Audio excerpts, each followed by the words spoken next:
Success is the sum of small efforts, repeated day in and day out. A timely quote from American author Robert Collier. So don't stop making those small steps toward achieving your goals. Hello, I'm Adrian Atkinson. Welcome to Jamaica Magazine. Within the next 30 minutes, we'll look at improvements to the police's crime and violence databank and successes of the financial inclusion program. Also, career options in music. Stay with us.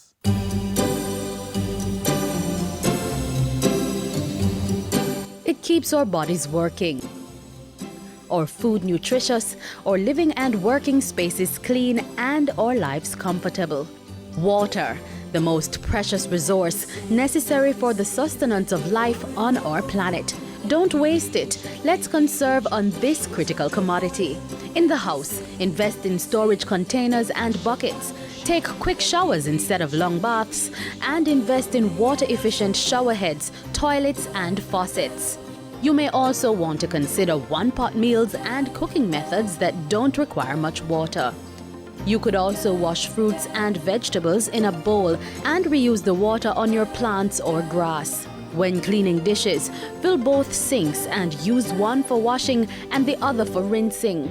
The leftover water can be used to wash off the concrete or asphalt in your yard. If you must wash your car at home, aim for once a fortnight and use a bucket to do the washing instead of running the hose. Don't delay. Start your water conservation practices today.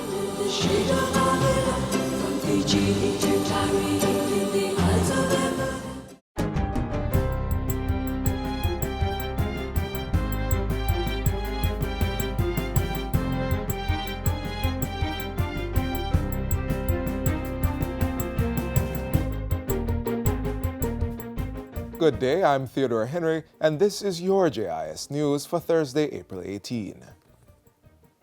The Major Organized Crime and Anti-Corruption Agency, MOCA Act, is to be tabled in Parliament by the end of April. The disclosure was made by National Security Minister Dr. Horace Chang as he opened the 2019-2020 sectoral debate on Tuesday.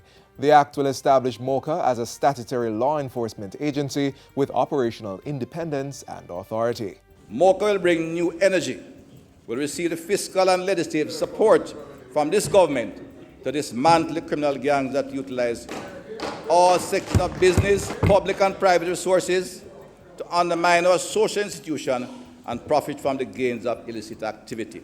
Other pieces of legislation being strengthened this year include the Proceeds of Crime Act, the Firearms Act, Immigration Restriction, Commonwealth Citizens Act, and the Aliens Act. The review of the Criminal Justice Suppression of Criminal Organization Act, more popularly referred to as the anti-gang legislation, is underway and will continue with urgency.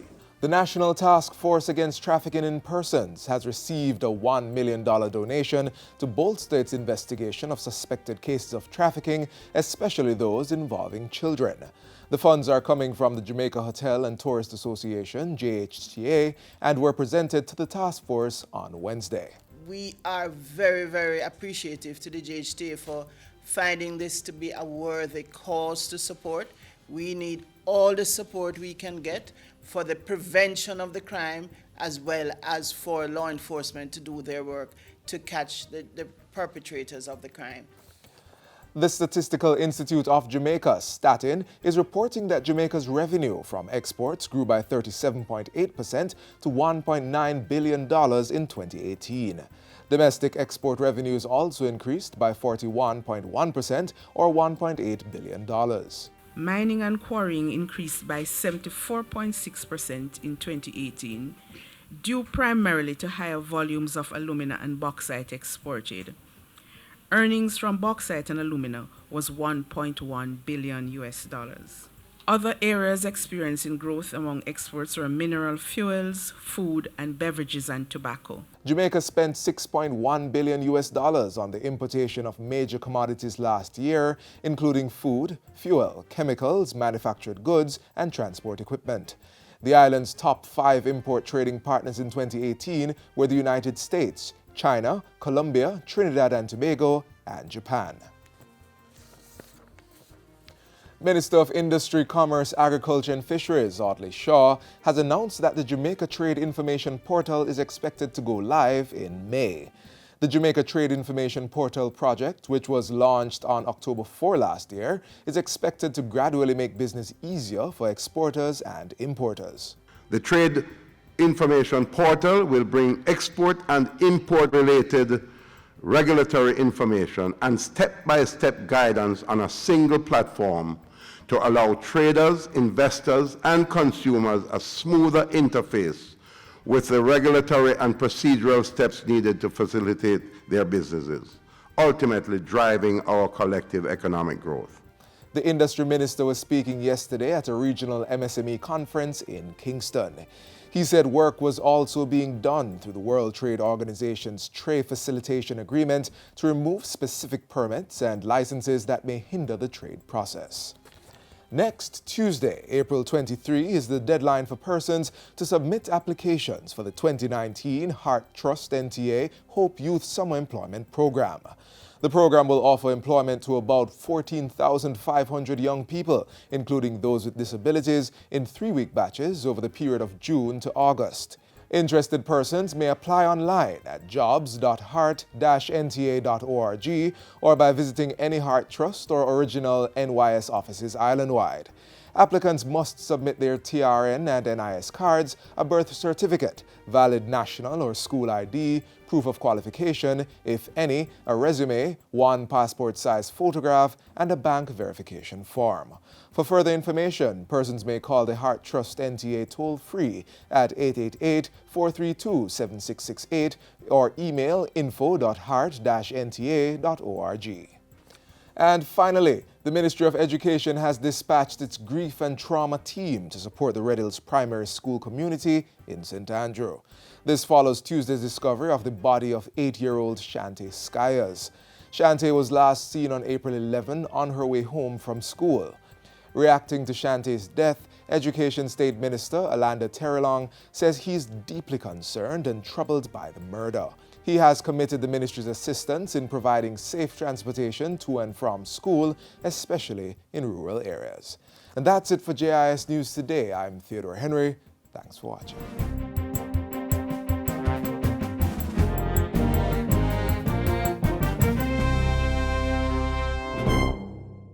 Nobody want to plant the corn. Everybody want to read the band. Who you are go blame it on when it's a next man you are deep in pan. Well, you're wrong. Farmers, let us be serious about predial larceny. It is affecting all of us. If you are aware of incidents of predial larceny, make contact with your local police station or call Crime Stop at 311. Predial larceny is everybody's business. Me want to take it all. No mind if me stall. Them no business if me back against the wall. This a living sometime making me ball. Seems like there ain't no love. Access to finance for micro, small and medium-sized enterprises, MSMEs, has been improved through the government's financial inclusion program. We now look at the success of the program, which also includes protection for consumers using financial institutions. Here's more.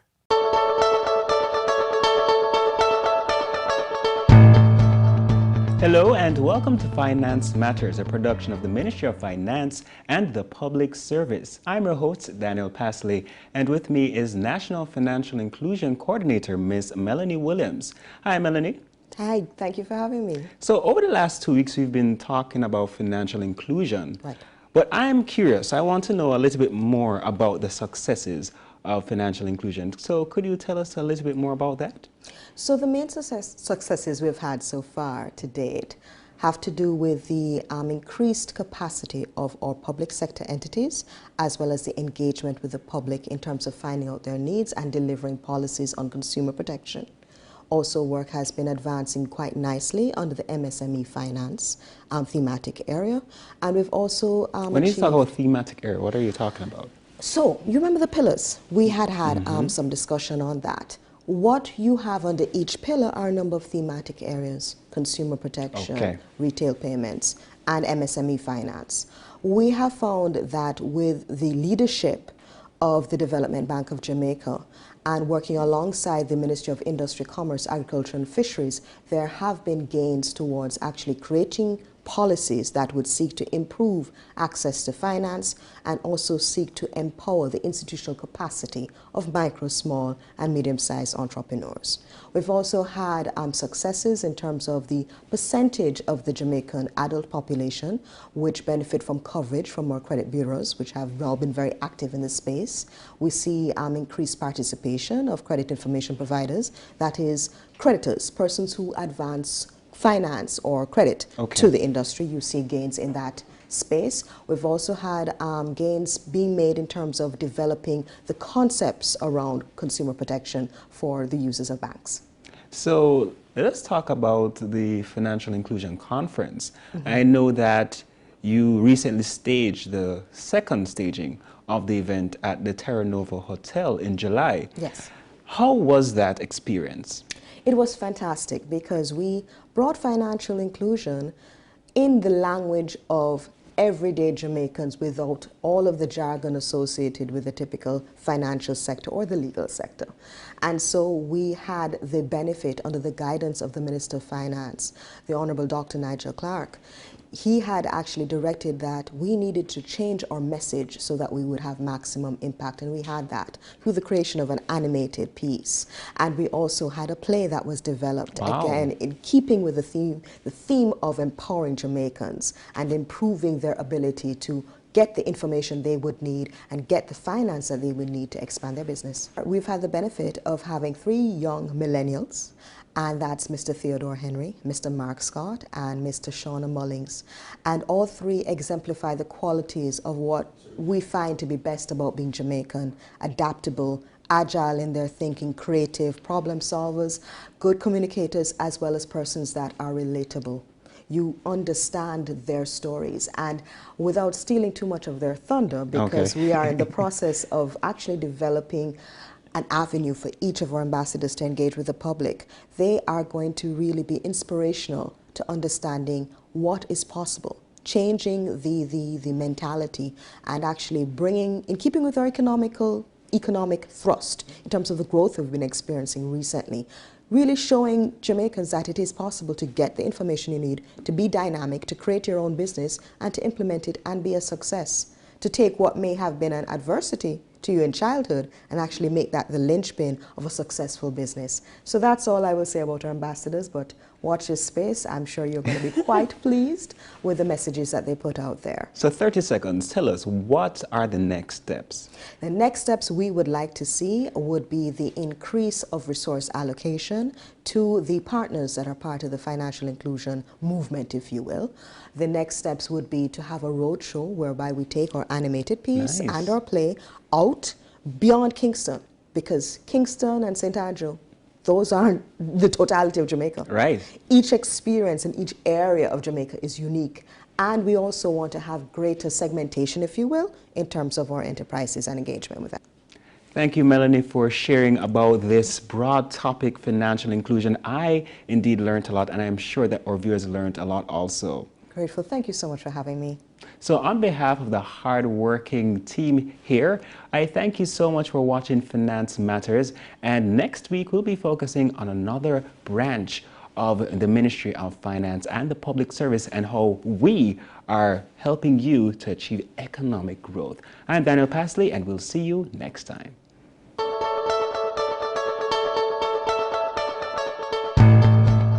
If you no want pop down and fenke, you fi burn mosquito and run with dengue. So no make water cycle in open container. For them we read up under the danger. Usher them out, run them away. Slap them with the zapper and down them with spray. Use mosquito net and mosquito screen. Protect your household, now make them come in. If you no want pop down and fenke, if you burn mosquito and run with dengue. If pain lick your head and your joints and your eye, and you want fever vomit and your temperature high, it could be dengue, don't hesitate. See a doctor, don't self-medicate. For some painkiller can make you bleed and you will try to recover and no succeed. We no want pop down and fenke. We fi burn mosquito and run with dengue. A message from the Ministry of Health. The Jamaica Constabulary Forces Crime and Violence Databank is being improved with support from the Jamaica Social Investment Fund. This partnership is ensuring accuracy in data collection, entry, and dissemination.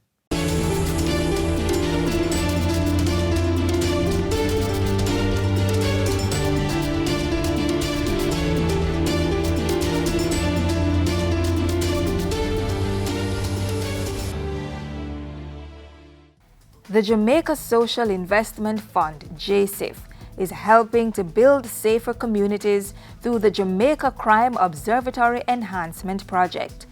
Established in 2011, the Jamaica Crime Observatory is a web-based crime and violence databank hosted by the Ministry of National Security. The project is seeking to enhance the capacity of the Ministry of National Security, the Jamaica Constabulary Force, and a number of other stakeholders in their response to data collection, data entry, data dissemination, and data analysis. This is a World Bank funded initiative. It is valued at 44 million Jamaican dollars. The upgrade to the system falls under JSIF's Integrated Community Development Project, ICDP. The aim of the ICDP is to improve basic infrastructure and social services delivered to 18 targeted at-risk communities. JSIF seeks to use data from the Crime Observatory to inform the planning of social and technical interventions to be implemented in these communities. To ensure a concerted approach towards crime prevention and management, a number of government entities supply statistics to the Crime Observatory. These include the Jamaica Constabulary Force, the Ministry of Health, the Registrar General's Department, and the Institute of Forensic Science and Legal Medicine. We collect data from murder statistics to sexual offenses, suicide, traffic fatalities, hospital data, fatal shootings for various parishes in Jamaica. The Jamaica Constabulary Force, JCF, is the primary source of data for the observatory. Under the project, the Statistics and Information Management Unit of the JCF has received handheld GPS devices to assist in increasing the accuracy of data collected. From the perspective of the crime scene, the forensic crime scene analysts utilize the handheld devices provided by the Jamaica Social Investment Fund to map the exact location of each crime. The devices are also able to take photographs of the environment within which the crime occurs. With that information, the analysts are able to get a better context within which the crime occurs. And that has been very significant in our analysis process. In addition, the gadget also assists us to be able to do analysis, temporal analysis of the time crime takes place. If you plot those information on a graph, you can see over a period of time, you can be able to determine trend, so you can do trend analysis. As part of the JSIF funding, the unit also received laptops, desktop computers, firewall devices, servers, UPS devices, and software packages to improve the efficiency of processing the data collected. It allows us to provide data to the Crime Observatory in a much faster turnaround time than the monthly cycle that we usually provide the data to the Crime Observatory. Additionally, 2 data entry clerks have been employed by the unit to assist with the timely input of information into the system. The Ministry of National Security will also receive funding to engage the services of a crime analyst. What the engagement of the crime analyst will do is that they will help with better forecasting and predicting utilizing data which is in the Crime Observatory. The project, which started in 2017, will also fund the training of 7 Ministry of National Security staff and 8 persons from the Jamaica Constabulary Force in the areas of system maintenance, spatial analysis, and the use of ArcGIS software technology. Improvements to the Jamaica Crime Observatory are essential to various stakeholders in the formulation of policies and strategies to keep Jamaicans safe. Now, what the Crime Observatory is able to do is provide us with good, timely, accurate data for us able to craft our policies, and from crafting our policies, we're able to then craft acceptable strategies to help with the crime and violence and citizen security. With geographic information system, we can actually pinpoint the exact location of a crime. We can pinpoint the area, such as a shop or a bar, that is likely to be affected by a particular type of crime, which means that we can practice preventative policing. We can actually preempt what is likely to take place, put in strategy in order to prevent those occurrences. Through the Jamaica Crime Observatory Enhancement Project, the Jamaica Social Investment Fund is enhancing the efficient collection and analysis of crime and violence statistics, building on the capacity of the government to better plan crime-fighting strategies.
Are you thinking of embarking on a career in music? Well, this next feature will help you get started. There's a quote from recording artist Erykah Badu, who once said, "The music business is motivated by money. Music is motivated by energy and feelings." What say you? The business of music now is to take all of that and turn it into making money, you know, as blatant as that. This is Career Talk. I'm Kerry. Today we're discussing music management and more. Welcome.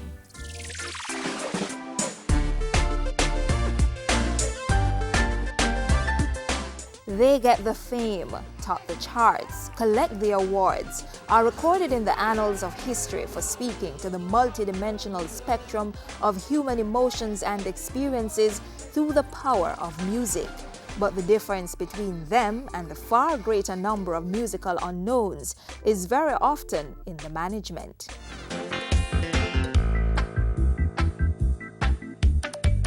Eptones, Ken Booth, Delroy Wilson, Alton Ellis, I mean, you name them, they came through my hands at some stage or another. I took Dennis to England in '74, the first time he toured. He was just about 17. Junior Lincoln is one of a large and growing group of people who have merged a love for the melodic creation called music with a keen understanding of human behavior and a sharp business mind to make a living. Some of the best artists in the world we don't know anything about. You can be the greatest artist in the world, and if people don't hear you, how are they going to know?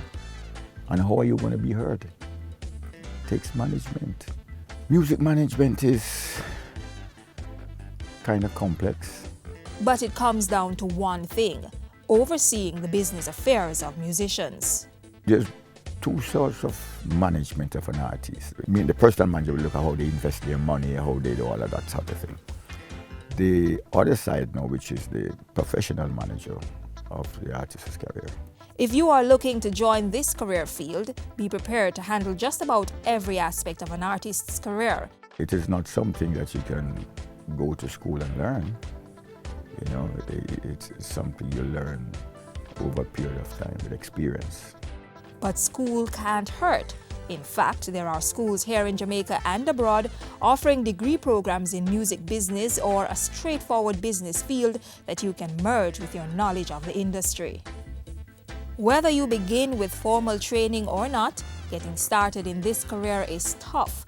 One route is to cultivate a relationship with an up-and-coming artist you admire and begin to manage that person, create an effective street team, and have the artist grow. Then there's another option. You find a lot of big managers today, especially overseas, started with a company, and they would have maybe 2 or 3 artists under their portfolio. So you learn your craft there, but you have this big company behind you that you can rock back at. Whatever in you use, remember this is not a job that will keep you confined to a desk or any other static location.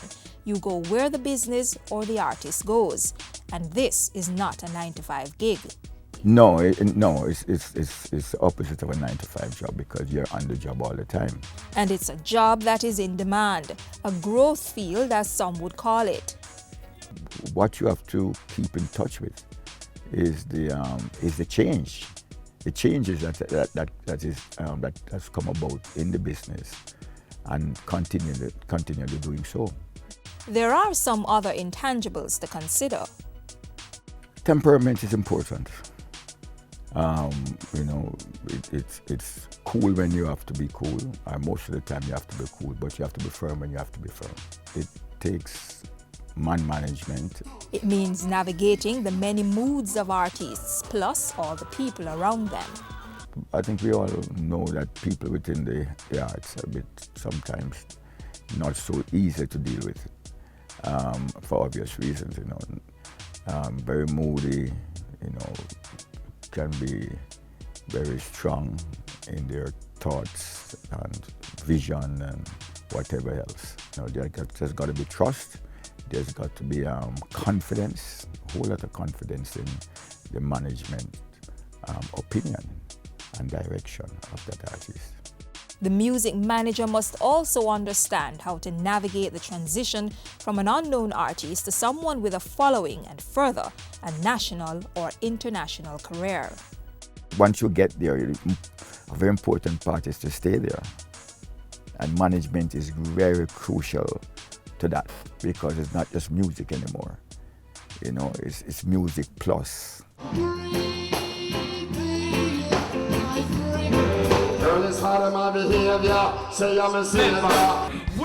will I see you again?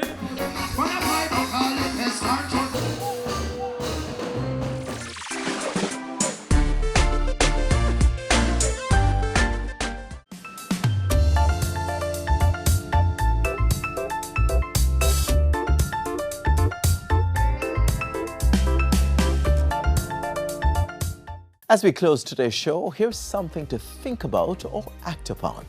Be of service, whether you make yourself available to a friend or co-worker, or you make time every month to do volunteer work.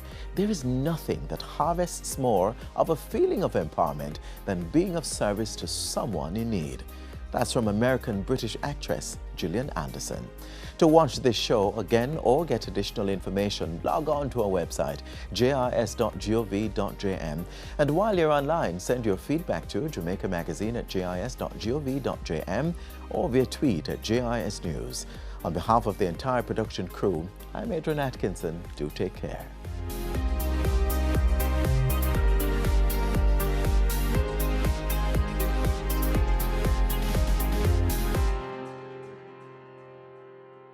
This has been a production of the Jamaica Information Service, the voice of Jamaica.